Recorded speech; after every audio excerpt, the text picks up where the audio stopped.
শালোম প্রিয় ভাই বোনেরা সকলকে প্রেজ দ্য লর্ড। আপনি কি কখনো ভেবেছেন কিভাবে কয়েকজন ভীত ও লুকিয়ে থাকা শিষ্যরা পৃথিবীকে বদলে দেওয়ার সাহসী প্রচার করেছিল? কি ঘটনা ঘটেছিল সেই বিশেষ দিনে, যে সেই দিনেই 3000 মানুষ একই দিনে খ্রিস্টকে গ্রহণ করেছিল? আজ আমরা জানবো পেন্টিকস্টের দিনের রহস্য, যে দিন পবিত্র আত্মা সবার উপরে নেমে এসেছিল। এবং অনেকেই বলে সেই দিন থেকেই শুরু হয়েছিল চার্চের জন্মদিনও অনেকে বলে ওই জন্য। সেই দিন থেকে খ্রিস্ট যিশু ক্রুশবিদ্ধ হয়, পুনরুত্থানও হলেন এবং 40 দিন ধরে তার শিষ্যদের কাছে নিজেকে প্রকাশ করেছিলেন। স্বর্গ যাওয়ার আগে তিনি একটি গুরুত্বপূর্ণ প্রতিশ্রুতি দিয়ে গিয়েছিলেন। প্রেরিতের 1:8 তিনি বলে গেছেন, তোমরা যখন পবিত্র আত্মার শক্তি লাভ করবে তখন শক্তি পাবে এবং পৃথিবীর প্রান্ত পর্যন্ত আমার সাক্ষী দেবে। এই প্রতিশ্রুতি পাওয়ার পর জেরুসালেমে অপেক্ষা করতে শুরু করে, কারণ তারা জানতো না কিভাবে বা কখন ঈশ্বরের কাজ করতে হবে, কিন্তু তারা বিশ্বাসের সাথে একসঙ্গে প্রার্থনা করতে শুরু করে।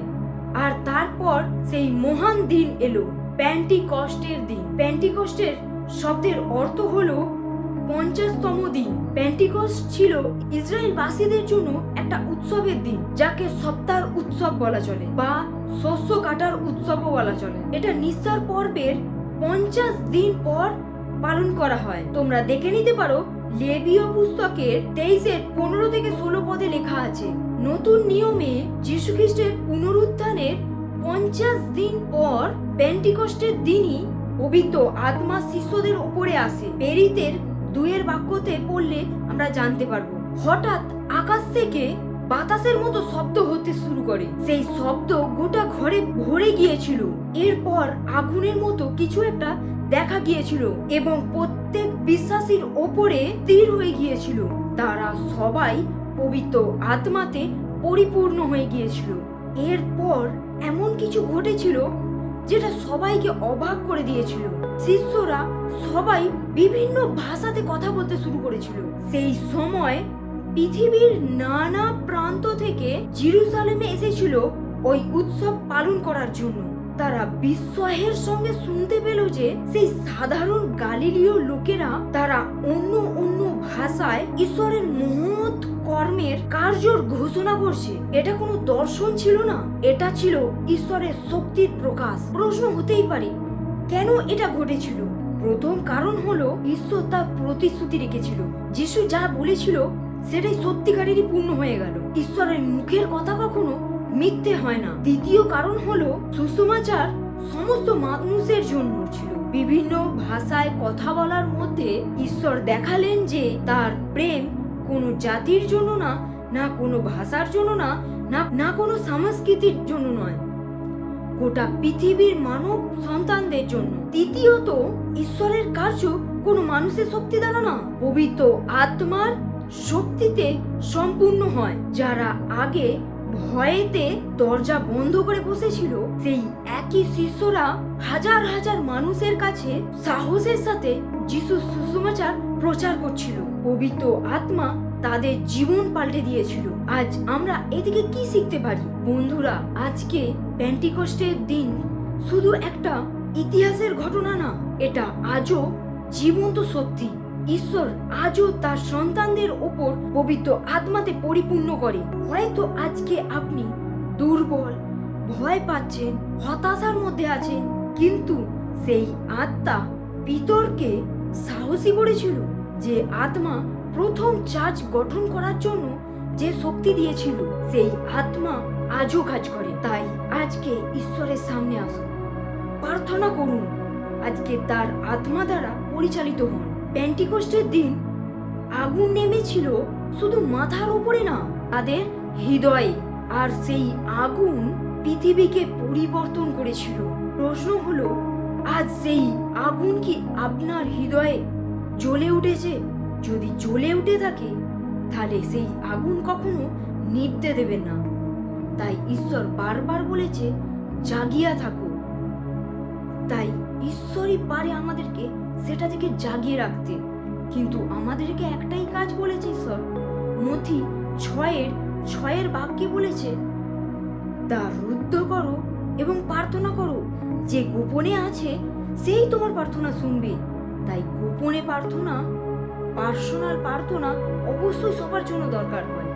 আর যখন গোপনে প্রার্থনা থাকবে আমাদের জীবনে, তখন পবিত্র আত্মা আমাদেরকে কাজ করবে আমাদের জীবনে, আমাদের সমস্ত জীবন পরিবর্তন করে দেবে, আমাদের চিন্তা ভাবনা পাল্টে দেবে। সে পবিত্র আত্মা শুধু শিষ্যদের উপর নেমেছিল তা নয়, আজও নামে, আজও তোমার উপর নামতে চায়।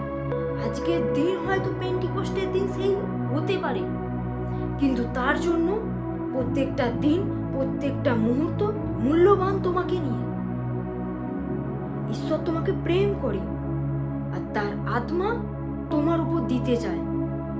যদি আজ কেউ যদি পিপাসিত হয় সেই আত্মার জন্য, আগের দিনই আমরা একটা সারমন অলরেডি একটা ভিডিও আছে, কেউ যদি দেখতে চাও দেখতে পারো। যে পিপাসিত তাকে ঈশ্বর পবিত্র আত্মা দান করতে চলেছে। Hallelujah, praise the Lord. আজ যার জীবনে পবিত্র আত্মা এন্টার করবে তার জীবনই পরিবর্তন হয়ে যাবে। যেমন 12 জন শিষ্যর জন্য হয়েছিল, তেমন আজ আমাদের জন্যও আছে, আজ তোমার জন্যও আছে। যখন পবিত্র আত্মা তোমার উপর কি হবে, মন্ডরাবে, তোমার উপর ঘুরবে, তখন দেখবে তোমার জীবন পাল্টে গেছে সম্পূর্ণ। তোমার বিজনেসে পবিত্র আত্মা হেল্প করবে, তোমার সাংসারিক জীবনে হেল্প করবে, তোমার সমস্ত দিক দিয়ে তোমাকে বুদ্ধি দেবে, সমস্ত কাজে সে হেল্প করবে। আত্মিক দিক দিয়ে বাড়তেও সে সাহায্য করবে, প্রভু যিশুকে চিনতেও সাহায্য করবে সে। আজ আমাদের হৃদয়ে কি পবিত্র আত্মার বাস আছে? যদি বাস থাকে তাহলে প্রশ্ন করব নিজেকে, কেন নেই? বা যদি থাকে তাহলে তাকে আরো পরিমাণে নিজেদেরকে সমর্পিত করব, নিজেদের জীবনে। আজকে আমরা ছোট্ট প্রার্থনা করব এই জন্য। Praise the Lord. পরমেশ্বর তোমায় ধন্যবাদ করি, হে সর্বশক্তিমান জীবন্ত পরমেশ্বর, তোমায় ধন্যবাদ করি প্রভু। তুমি যে এই ভিডিওটা আমাদেরকে জানিয়েছো, এই ভিডিওটার মাধ্যমে প্রভু তোমার অনুগ্রহ আমাদের উপর দাও, তোমার শান্তি আমাদের উপর দাও, তোমার আত্মা আমাদের উপর চালিত করো প্রভু। তোমার আত্মা দ্বারা আমরা যেন চালিত হতে পারি প্রভু। আজকে যা ভিডিও দেখছি প্রভু, কেউ যদি প্রভু তোমার কাছে দূরে চলে যায় প্রভু, আজকে সেই সন্তানকে প্রভু তুমি তোমার কাছে টেনে নিয়ে আসো। তুমি বলেছো 99টা যদি একদিকে চলে যায়, আমি যদি একটা আমার কাছে হারিয়ে যায় প্রভু, তুমি বলেছো তুমি সেই একটার জন্য তুমি খুঁজবে। তাই প্রভু আজকে সেই একটার জন্য তুমি খোঁজো, যে একজন প্রভু তোমাকে ছেড়ে দিয়েছে, তোমার হাত ছেড়ে দিয়েছে আজকে প্রভু, তোমার কাছ থেকে অনেক দূরে সে চলে গেছে, কিন্তু প্রভু তুমি তার হাত কখনো ছিল না। অন্ধকারের শক্তি হয়তো তাকে টেনে নিয়ে যাবে, তাকে গর্তের মধ্যে ফেলার চেষ্টা করবে প্রভু। আজ তুমি তোমার হাত দ্বারা, তোমার পালক দ্বারা তাকে ঘিরে রাখো, যেমন তুমি গীত সংহিতাতে বলেছো পালক দ্বারা ঘিরে রাখবে প্রভু। ইয়েস পিতা, তুমি এই কার্য করো, তোমার উপরে বিশ্বাস আছে আমাদের, কারণ তোমার কাছে গিয়ে আমাদের সাহায্য আছে। আমাদের চক্ষু বারবার সেই স্বর্গের সিংহাসনের দিকেই তাকিয়ে থাকে। তুমি যা আমাদেরকে করতে চাও তাই করো প্রভু, এবং এই ভিডিও বিভিন্ন জায়গায় প্রচারের জন্য পাঠিয়ে দাও প্রভু। যারা প্রভু তৃষ্ণার্ত হয়ে আছে, এই ভিডিও তাদের কাছে পৌঁছে দাও প্রভু। এই ভিডিওর মাধ্যমে আজকে যারা প্রভু কিছু চাইছে, কিছু চাইছে তোমার কাছে প্রভু, তুমি বলেছো যাচ্ছা করে দেওয়া যাইবে প্রভু। আজ যদি তোমার কাছে কেউ চাইছে প্রভু, আজকে এই ভিডিওর মাধ্যমে কেউ চাইছে প্রভু পবিত্র আত্মাতে ভরপুরি হতে, তোমার আগুনে ভরপুর হতে প্রভু, তাকে তুমি দাও প্রভু, কারণ তুমি বলেছো যাচ্ছা করে দেওয়া যাইবে। তোমার আত্মা, তুমি বলেছো তুমি তোমার আত্মা যদি কেউ চায় তাকে তুমি দেবে। হ্যাঁ প্রভু, তুমি দাও তাদেরকে, এই সন্তানদেরকে প্রভু দাও তুমি। আজকে যাদের জীবনে অন্ধকারের শক্তি ঘিরে রয়েছে, সেই যিশু নামে আউট হয়ে যাক তাদের জীবন থেকে। ইয়েস পিতা, তুমি কার্য করছো, আমি জানি পিতা, তুমি আমাদের প্রার্থনা শুনেছো। হে সর্বশক্তিমান জীবন্ত পিতা, তোমায় ধন্যবাদ করি প্রভু যিশু। সেই শক্তিশালী প্রভু যিশুর নাম থেকে চাইছি পিতা, আমেন। Praise the Lord. শালোম। এখনো পর্যন্ত যদি না ভিডিওটা দেখেছো এবং সাবস্ক্রাইব না করে থাকো, তাহলে অবশ্যই সাবস্ক্রাইব করে থাকো, কারণ এরকম ঈশ্বরের সম্পর্কে এবং ঈশ্বরের সম্পর্কে আমাদেরকে ঈশ্বর জানাবে। Praise the Lord. শালোম। জয় যিশু।